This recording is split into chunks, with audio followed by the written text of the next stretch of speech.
Hello students, आज हम science का चैप्टर नंबर फर्स्ट करेंगे जो आपके फर्स्ट सेमेस्टर में होता है। Okay, our first chapter is nutrition in plants.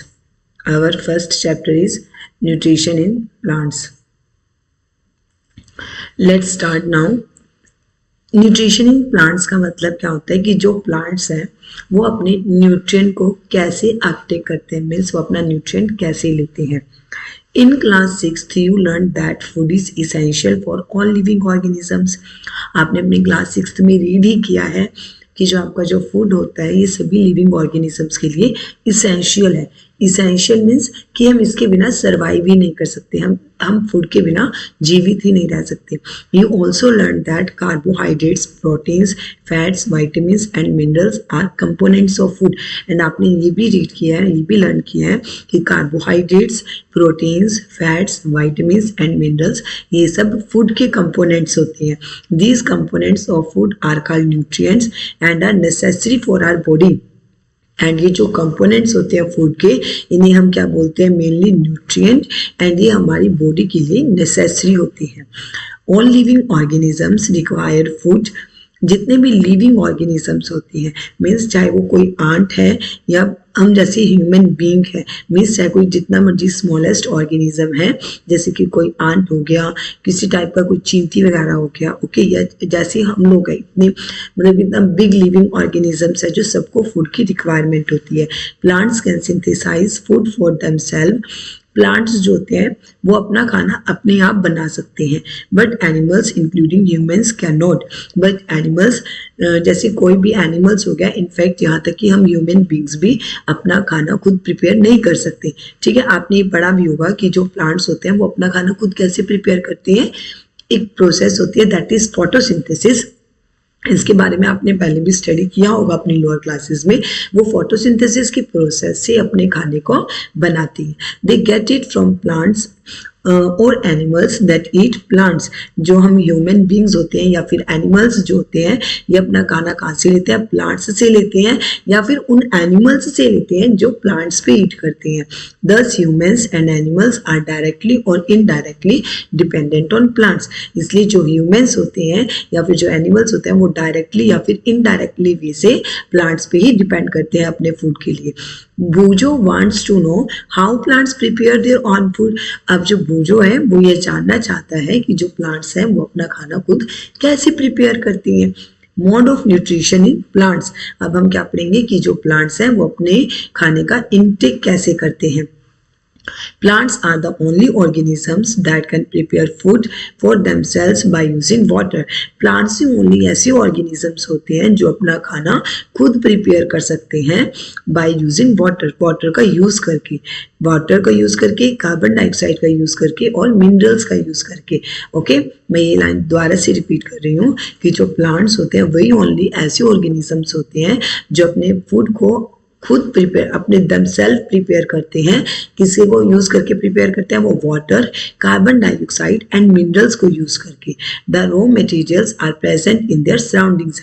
And जो ये रॉ मटेरियल है जैसे कि water, carbon dioxide and minerals, ये सब इनके सराउंडिंग्स में ही प्रेजेंट होता है, इनके इन्वायरमेंट में ही प्रेजेंट होता है। अब जैसे सपोज करो कहीं भी प्लांट है, ठीक है, वहाँ पे एटमोसफियर होगा, एटमोसफियर में कार्बन डाइऑक्साइड होती है, ठीक है, वाटर भी उन्हें मिल जाता है, जैसे रेन आती है या फिर हम उसे मैनुअली भी प्रोवाइड कर देते हैं वाटर, या मिनरल्स को यूज करके। मिनरल्स उन्हें कहाँ से मिलते हैं, मेनली सॉइल से मिलते हैं। The raw materials are present in their surroundings. The nutrients enable living organisms to build their bodies, to grow, to repair damaged parts of their bodies and provide the energy to carry out life processes। जो nutrient होता है वही living organism को capable बनाता है, means enable बनाना, means capable बनाना कि वो अपनी बॉडी को बिल्डअप कर सकते हैं, वो ग्रो करते हैं, एंड अगर कोई भी उनके बॉडी पार्ट में कोई भी डैमेज हुआ है तो उसे रिपेयर कर सकते हैं। And provide the energy, and उन्हें एनर्जी प्रोवाइड करता है जिससे वो अपनी लाइफ की प्रोसेसेस को कैरी आउट कर सके।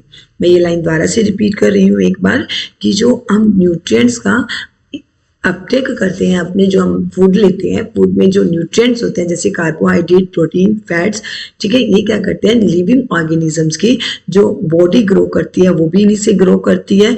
अगर किसी भी बॉडी पार्ट में जो डैमेज होता है वो भी न्यूट्रिएंट्स ही हेल्प करते हैं लिविंग ऑर्गेनिजम्स को।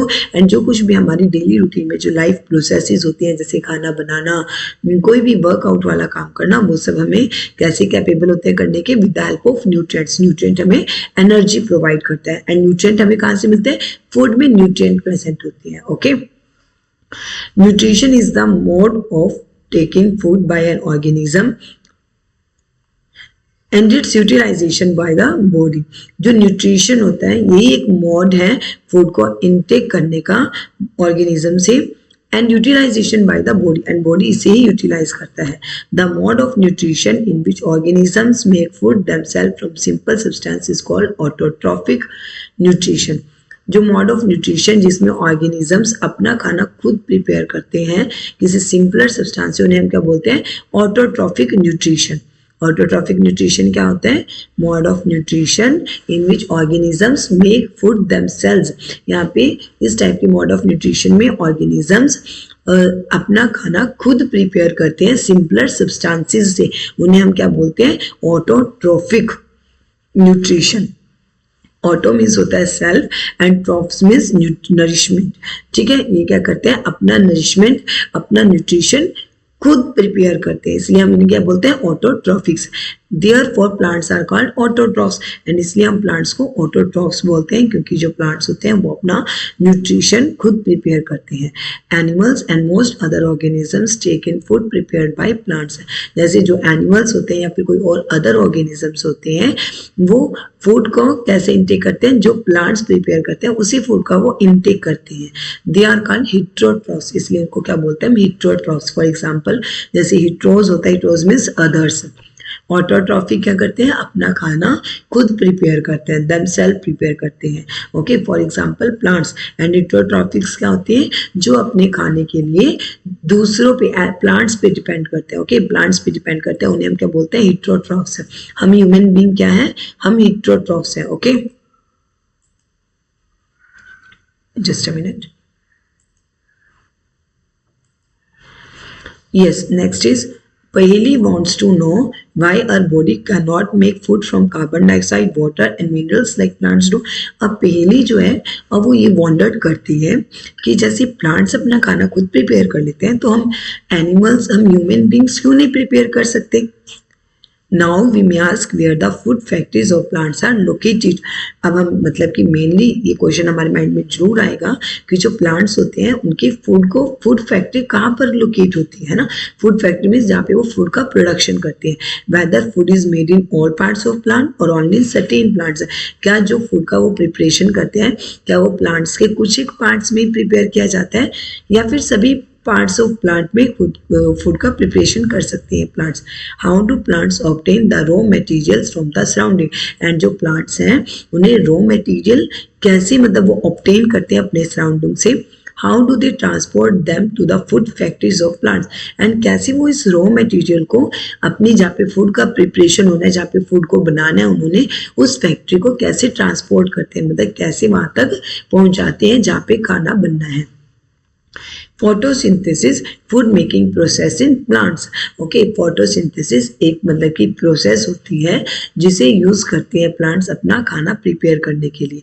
Leaves are the food factories of plants. हम फूड फैक्ट्रीज कौन सी होती है, प्लांट्स की लीव्स होती है। Leaves are the food factories of plants means जो प्लांट्स जो अपना खाना प्रिपेयर करते हैं वो मेनली काम पे करते हैं, लीव्स में करते हैं। लीव्स को क्या बोला गया, फूड फैक्ट्री बोला गया प्लांट्स की। Therefore all the raw materials must reach the leave. इसलिए जितना भी रॉ मटेरियल होता है जैसे कार्बन डाइऑक्साइड हो गया, वाटर हो गया, मिनरल्स, ये सब कहाँ पे पहुंचने चाहिए फूड को प्रिपेयर करने के लिए, प्लांट्स के लीफ में पहुंचने चाहिए। Water and mineral present in the soil are absorbed by the roots and transported to the leaves. अब हमें पता है कि हम जब भी पानी को प्लांट को वाटर देते हैं तो उसकी रूट्स में देते हैं, हम सॉइल में डालते हैं ना वाटर को, ठीक है। एंड जो मिनरल्स होते हैं वो भी सॉइल में ही प्रेजेंट होते हैं। अब क्या करते हैं, प्लांट वाटर एंड मिनरल को सॉइल से एब्जॉर्ब करता है with the help of roots, and उसको कहाँ पे ट्रांसपोर्ट कराता है, लीव्स तक ट्रांसपोर्ट कराता है. Carbon dioxide from air is taken in through the tiny pores present on the surface of leaves. And जो वो कार्बन डाइऑक्साइड का इंटेक जो उन्होंने एयर से करना है, एयर में ही कार्बन डाइऑक्साइड प्रेजेंट होगी, जो उन्होंने कार्बन डाइऑक्साइड का इंटेक करना है एयर से, वो क्या करते हैं, लीव्स में tiny small small pores present होते हैं, उनके थ्रू वो कार्बन डाइऑक्साइड का इंटेक करते हैं. ओके, अब मैंने क्या बताया आपको कि जो प्लांट्स होते हैं उनको अपना फूड का प्रिपरेशन करने के लिए जो रॉ मटेरियल होता है, ठीक है ना, जो रॉ मटेरियल होता है जैसे आपका मिनरल्स हो गए, वाटर हो गया, ये सब उन्हें सॉइल से एब्जॉर्ब कराना पड़ता है with the help of roots. वो अपने रूट्स की हेल्प से मिनरल्स को एंड वाटर को सॉइल से एब्जॉर्ब करते हैं, एंड आफ्टर दैट उसको ट्रांसपोर्ट किया जाता है, उनको पहुंचाया जाता है. कहाँ पे पहुंचाया जाता है, लीव्स में, क्योंकि लीव्स में ही हमारे पास क्या है, लीव्स में हमारे पास फूड फैक्ट्री है कि जो फूड का फॉर्मेशन होना है रॉ मटेरियल को यूज करके, वो कहाँ पे होना है, लीव्स में होना है. These pores are surrounded by guard cells, such pores are called stomata. And जो हम पोर्स की बात कर रहे हैं कि लीव्स में पोर्स प्रेजेंट होते हैं, ये सराउंडेड होते हैं गार्ड सेल्स से. वहाँ पे क्या प्रेजेंट होता है आपके पास, गार्ड सेल से सराउंडेड होते हैं, एंड इन्हीं पोर्स को हम क्या बोलते हैं, स्टोमेटा. इसका मतलब क्या हुआ कि जो प्लांट्स हैं वो वाटर एंड मिनरल्स का एब्जॉर्प्शन कहाँ से करते हैं, सॉइल से करते हैं with the help of roots, and वो कार्बन डाइऑक्साइड का एब्जॉर्प्शन, कार्बन डाइऑक्साइड का इंटेक कैसे करते हैं, उनकी लीव्स जो होती हैं, लीव्स में उनका स्टोमेटा प्रेजेंट होता है, स्टोमेटा के थ्रू वो कार्बन डाइऑक्साइड का अपटेक करते हैं एयर से. ओके, नेक्स्ट इज, अब हम सेल्स के बारे में पढ़ते हैं. अब यहाँ पे मेंशन हुआ था ना गार्ड सेल्स के बारे में, अब हमने इसी गार्ड सेल्स के बारे में रीड करना है. Okay, just a minute. Yes, you have seen that buildings are made of bricks. Similarly, the bodies of living organisms are made of tiny units called cells. अब जैसे आपको पता है, अभी मैं आपको सेल्स के बारे में बताऊंगी, ठीक है. सपोज करो एक बहुत बड़ी बिल्डिंग है, उसमें अभी आप मुझे सबसे पहले यही बताओगे, जो हमने बिल्डिंग को खड़ा किया है, इसमें सबसे पहले हमने किसका यूज किया है, आपके माइंड में आंसर क्या आएगा, मेनली ब्रिक्स और सीमेंट से हमने क्या किया, सबसे पहले अपनी वॉल्स को बनाया है ना. आफ्टर दैट वॉल्स पे हमने मतलब वॉल्स क्रिएट किए हैं, वॉल्स बनाई हैं, वॉल्स के बाद हमने उसके ऊपर अपना लेंटर डाला है ना. सेम थिंग ना. इसलिए मेनली क्या हुआ कि जो आपकी बिल्डिंग है, कोई भी बिल्डिंग है, तो वहाँ पे जो बिल्डिंग ब्लॉक होते हैं वो किसे मानते हैं, हम ब्रिक्स को मानते हैं. क्योंकि अगर हम किसी भी बिल्डिंग का फॉर्मेशन कर रहे हैं, बिल्डिंग की फॉर्मेशन के लिए सबसे हम पहले वॉल्स बनाएंगे, एंड वॉल्स में बनाने के लिए सबसे पहले हम किसका यूज करते हैं, ब्रिक्स का यूज करते हैं. पहले 1 ब्रिक रखते हैं, फिर उसके ऊपर थोड़ा सीमेंट डालते हैं, दोबारा फिर ब्रिक रखते हैं, ठीक है ना. तो मेनली बिल्डिंग ब्लॉक किसे बोलते हैं हम, सेल बिल्डिंग की जो बिल्डिंग ब्लॉक होती है उसे हम किसे बोलते हैं, ब्रिक्स को बोलते हैं ना. जैसे बिल्डिंग है, बिल्डिंग मेनली किससे बनी होती है, ब्रिक्स से बनी होती है. ऐसे ही जो लिविंग ऑर्गेनिजम्स होते हैं, जैसे हम लोग हैं, ह्यूमन बीइंग है, या कोई भी टाइनी एनिमल, टाइनी कोई भी आंट है, इनफैक्ट अगर कोई भी लिविंग ऑर्गेनिज्म है, उनमें जो सबसे स्मॉलेस्ट यूनिट प्रेजेंट है वो क्या है, सेल्स है. आप ब्रिक्स के साथ किसको कंपेयर, सेल्स के साथ किसको कंपेयर करें, ब्रिक्स को. जैसे एक बिल्डिंग को फॉर्म करने के लिए ब्रिक्स की रिक्वायरमेंट होती है, ऐसे हम लिविंग ऑर्गेनिजम्स को फॉर्म करने के लिए किनकी रिक्वायरमेंट्स होती है, टाइनी यूनिट्स जिसको हम सेल्स बोलते हैं, उनकी रिक्वायरमेंट होती है. Okay, sales can be seen only under the microscope, and ये जो सेल्स होते हैं ये इतने ज़्यादा स्मॉलर होते हैं साइज में, इनको हम सिर्फ माइक्रोस्कोप से ही देख सकते हैं. एंड माइक्रोस्कोप का वर्क क्या होता है, माइक्रोस्कोप किसी भी बिल्कुल ही मतलब कि जो आप नेक्ड आई से विजिबल नहीं होती ना, आपको चीज नेक्ड आई में जो आप अपनी ऐसे ओपन आई से नहीं देख सकते, है ना, मतलब उसको विजिबल बना देता है. ओके, उसे मैग्नीफाई कर देता है इमेज को. Cells can be seen only under the microscope. Some organisms are made of only 1 cell. कुछ एक ऑर्गेनिजम्स ऐसे भी हैं जिसमें ओनली सिंगल सेल प्रेजेंट होते हैं, है ना. तो हमने सिंगल सेल प्रेजेंट होता है. The cell is enclosed by a thin outer boundary called the cell membrane. And जो सेल होता है उसमें बाहर एक बाउंड्री होती है, उसको हम क्या बोलते हैं, cell membrane. Most cells have a distinct centrally located spherical structure called the nucleus. And most of the cells में एक distinct मतलब कि different एक center में located एक spherical structure होता है जिसे हम क्या बोलते हैं, nucleus. The nucleus is surrounded by a jelly-like substance called cytoplasm. अब देखो जैसे ये एक structure है, लेट्स सी दिस वन। ये जैसे ये सपोज करो जहाँ पे मैं कर्सर मूव कर रही हूँ, ये आपका एक सेल है। सेल के अंदर ये सेंट्रली लोकेटेड न्यूक्लियस है। सेल के अंदर आपके पास ये सेंट्रली लोकेटेड न्यूक्लियस है। ये न्यूक्लियस है आपके पास, ये जो है आपके पास यहाँ पे एक न्यूक्लियस है एंड ये क्या आपकी सेल की आउटर बाउंड्री है, ये है ना। इसको हम क्या बोलते हैं, सेल मेम्ब्रेन। एंड ये क्या आपका सेंट्रली लोकेटेड न्यूक्लियस। एंड ये जो यहाँ पे आपको ब्लैक कलर के ऐसे स्पॉट दिखाई हुए, ये क्या प्रेजेंट होता है आपका, साइटोप्लाज्म प्रेजेंट होता है। ओके, आपने सेल के बारे में क्या क्या पढ़ा, सेल में सबसे आउटर जो कवरिंग होती है उसे क्या बोलते हैं हम, सेल मेम्ब्रेन। इसे हम क्या बोलते हैं, cell membrane.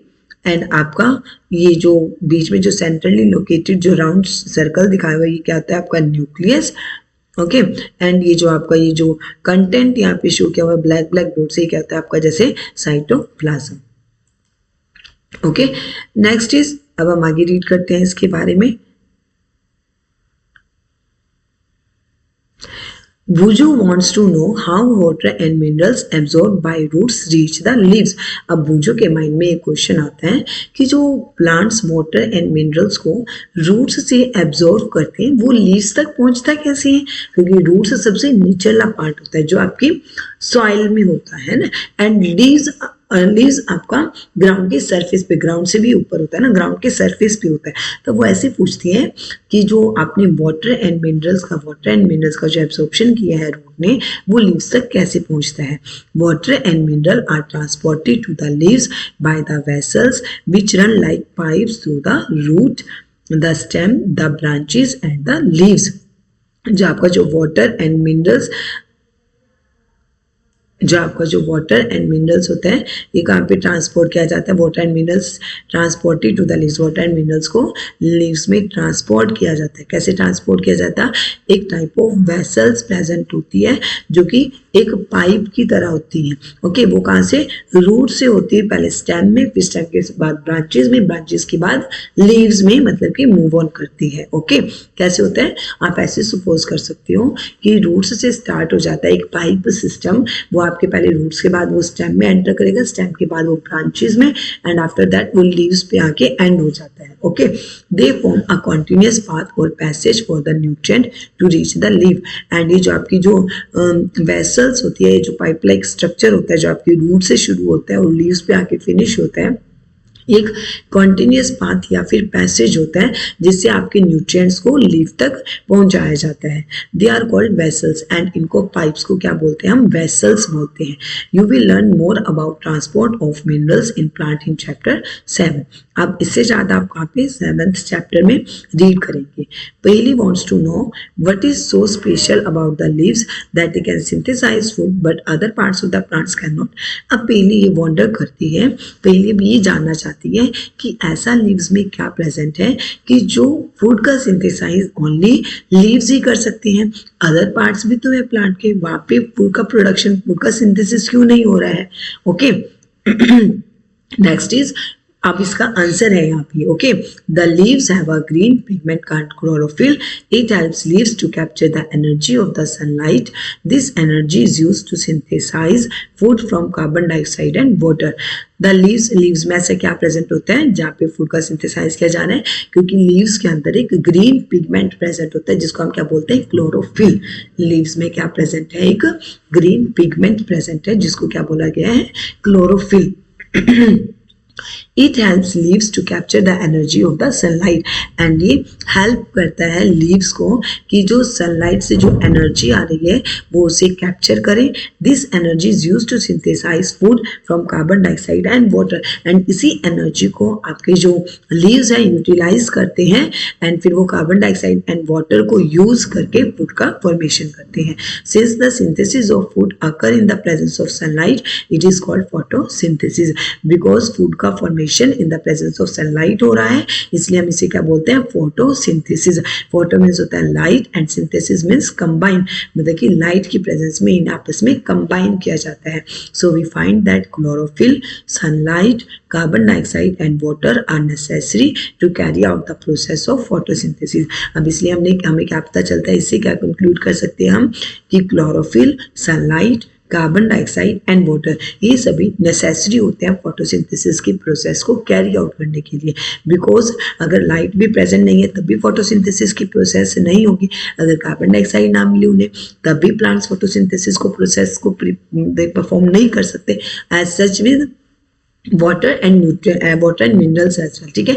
It is a unique process on the earth and ये एक बहुत ही ज़्यादा यूनिक प्रोसेस है। The solar energy is the captured by the leaves and stored in the plant in the form of food. यहाँ पे क्या किया जाता है, जो हमें सन से एनर्जी मिलती है ना, जो सन से एनर्जी को कैप्चर करे उस एनर्जी को क्या बोला गया, सोलर एनर्जी, ठीक है। सोलर एनर्जी को पहले कैप्चर करते हैं लीव्स एंड उसके बाद उसे स्टोर करते हैं प्लांट्स के अंदर फूड को फॉर्म करने के लिए इन the form of food. The sun is the ultimate source of energy for all living organism and इसलिए आपने सुना भी होगा हम क्या बोलते हैं कि जो सन होता है यही सिर्फ एक अल्टीमेट सोर्स ऑफ एनर्जी है सभी लिविंग ऑर्गेनिजम्स के लिए। Can you imagine life on earth in the absence of photosynthesis? क्या आप मतलब कि अर्थ पे लाइफ को इमेजिन कर सकते हैं अगर फोटोसिंथेसिस की प्रोसेस ना हो?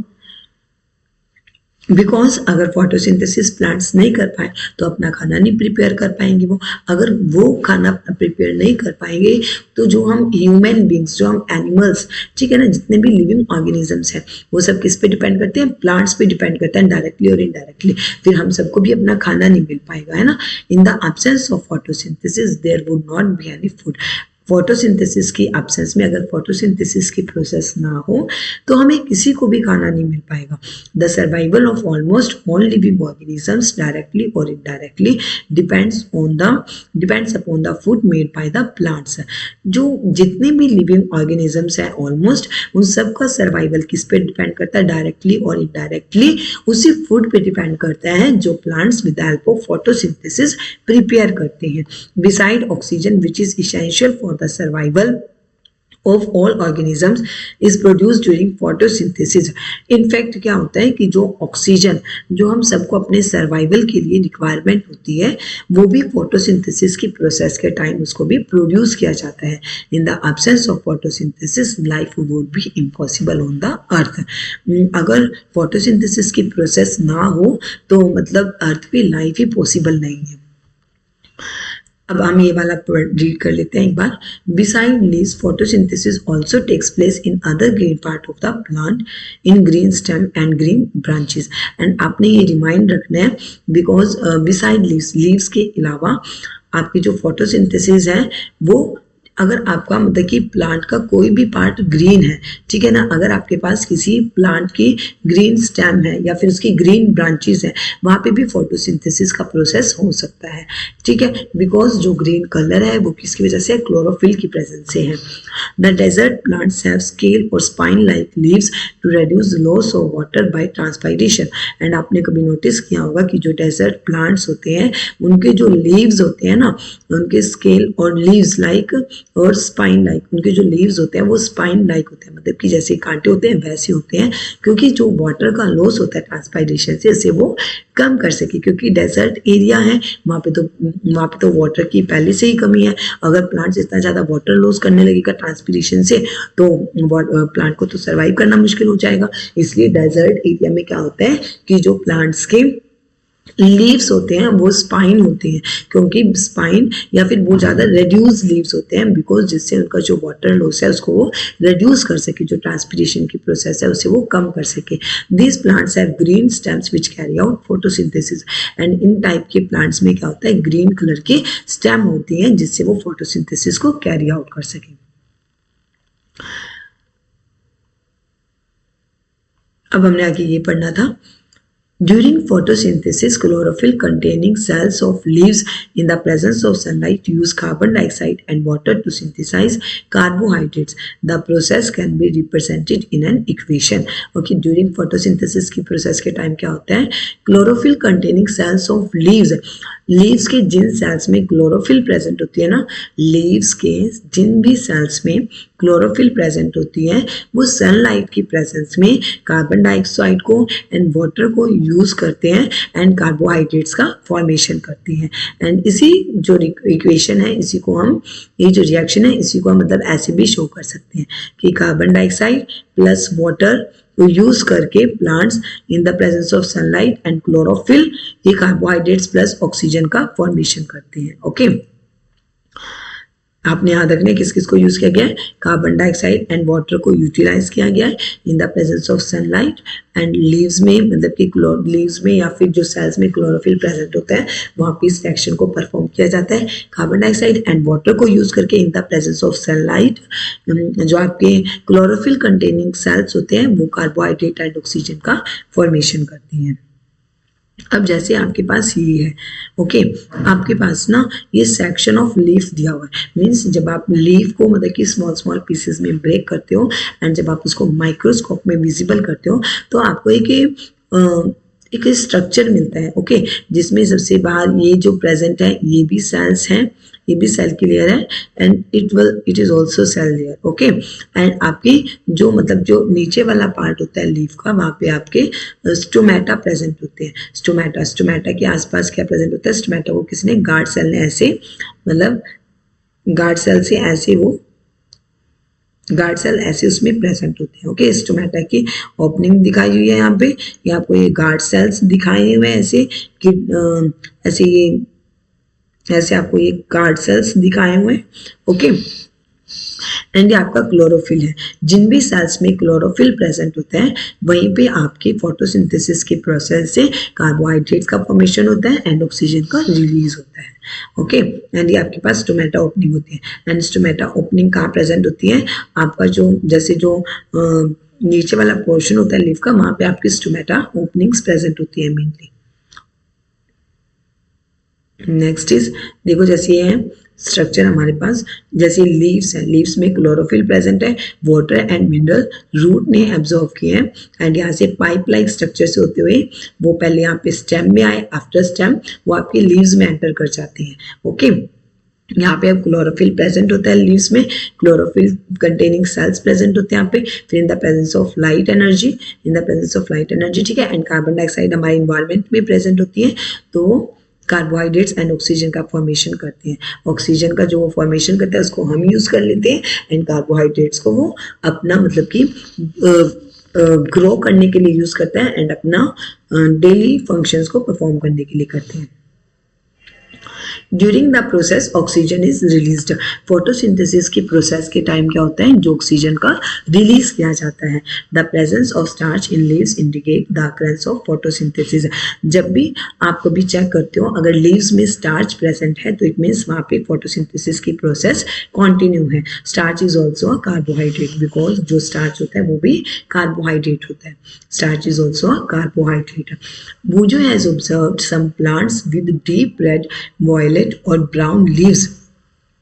भूजो फिर थिंक करते हैं कि उसने तो प्लांट्स में मतलब रेड कलर के लीव्स भी देखे हैं, वायलेट कलर के भी देखे हैं और ब्राउन कलर के लीव्स भी देखे हैं।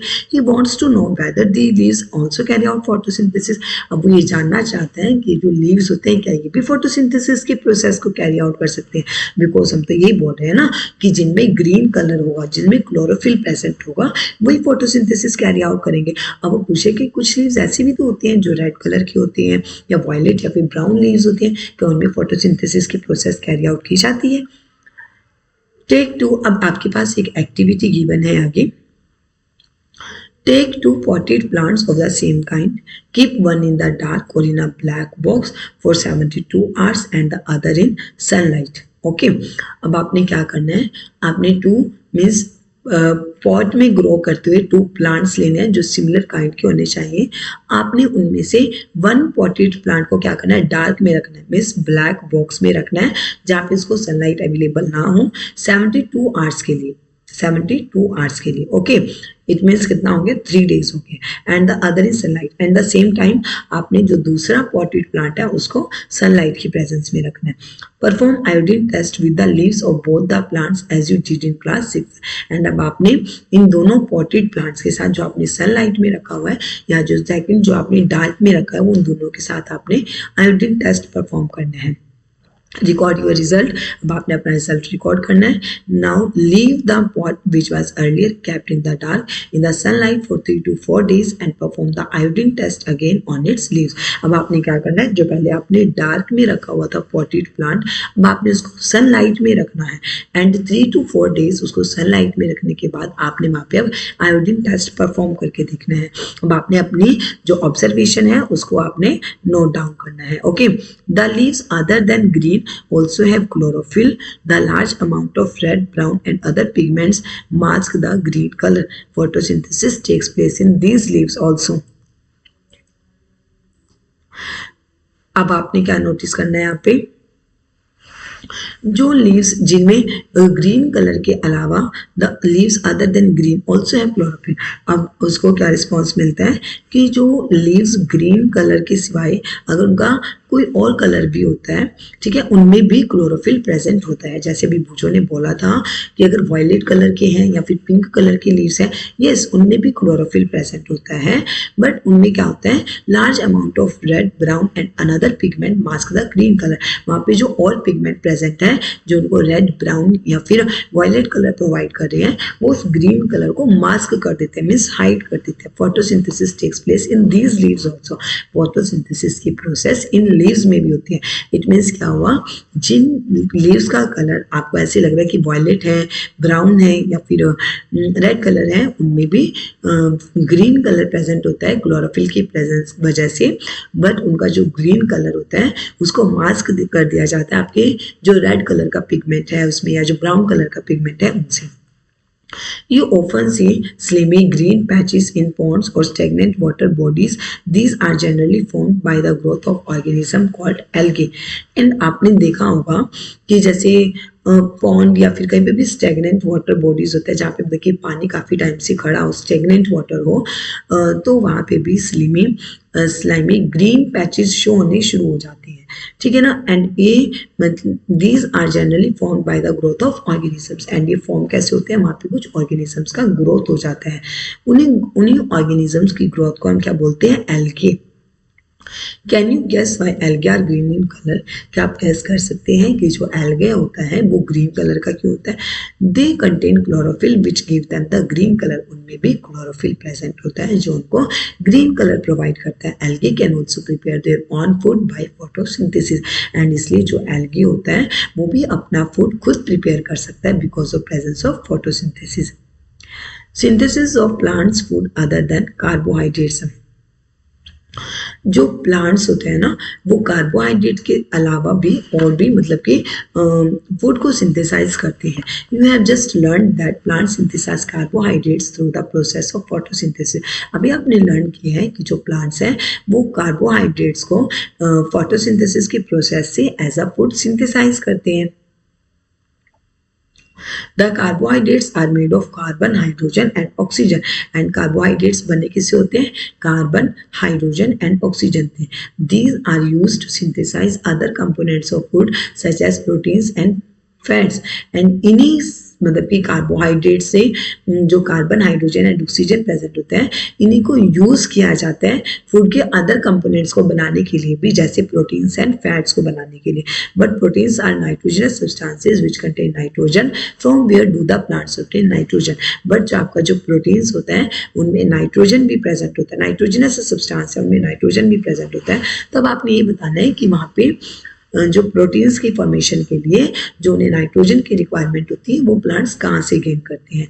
Recall that nitrogen is present in abundance in gaseous form in the air.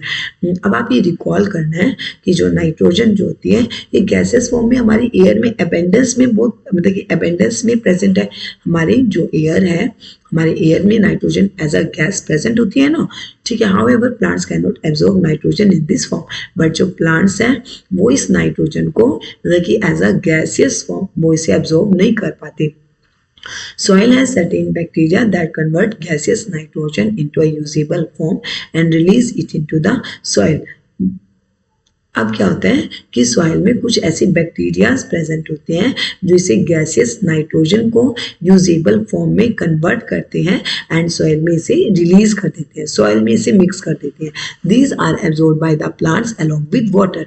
And यहीं से जो प्लांट्स होते हैं सॉइल से नाइट्रोजन को एब्जॉर्ब कर लेते हैं वाटर के साथ साथ, है ना. वाटर के साथ साथ जो प्लांट्स है वो नाइट्रोजन का भी एब्जॉर्प्शन कर लेते हैं from soil. Also you might have seen farmers adding fertilizers rich in nitrogen to the soil. And आपने देखा भी होगा कि जो farmers होते हैं वो fertilizers को add करते हैं, है ना. fertilizers को मतलब कि soil में mix करते हैं जिनमें nitrogen present होती है. In this way the plants fulfill their requirement of nitrogen along with other constituent. इस टाइप से जो आपके plants होते हैं वो अपने जो उनकी nitrogen की requirement है उसे fulfill करते हैं. Plants can then synthesise proteins and vitamins. And ऐसे फिर जो प्लांट्स होते हैं वो प्रोटीन्स एंड विटामिन्स का भी सिंथेसाइज कर लेते हैं. आपको क्या समझ आया है कि जो प्लांट्स हैं वो कार्बोहाइड्रेट्स का फॉर्मेशन तो फोटोसिंथेसिस के प्रोसेस से कर रहे हैं, बट जो फैट्स एंड प्रोटीन्स हैं उनके लिए भी जो उनको कार्बन हाइड्रोजन एंड ऑक्सीजन की रिक्वायरमेंट है वो तो उन्हें कार्बोहाइड्रेट से मिल जाता है, बट जो उन्हें नाइट्रोजन की रिक्वायरमेंट रहती है प्रोटीन्स की फॉर्मेशन के लिए, बिकॉज प्रोटीन्स में नाइट्रोजन इन्वॉल्व होती है, नाइट्रोजन होनी चाहिए. तो अब जो सॉइल है, अब जो प्लांट्स हैं वो नाइट्रोजन का अपटेक कैसे करते हैं, जो फर्टिलाइजर्स होते हैं या तो वो सॉइल में मिक्स करते हैं, जो जो फार्मर्स होते हैं या तो वो सॉइल में नाइट्रोजन को मिक्स करते हैं या फिर कुछ माइक्रो ऑर्गेनिजम्स बैक्टीरियाज प्रेजेंट होते हैं सॉइल में जो आपके ईयर में नाइट्रोजन गैस प्रेजेंट है उसको फिक्स करते हैं एंड सॉइल में एब्जॉर्ब कर देते हैं, सॉइल के साथ मिक्स कर देते हैं एंड फिर सॉइल से प्लांट्स वाटर के साथ साथ नाइट्रोजन का भी अपटेक कर लेते हैं. Okay, next is other modes of nutrition in plants. Next is other modes of nutrition in plants.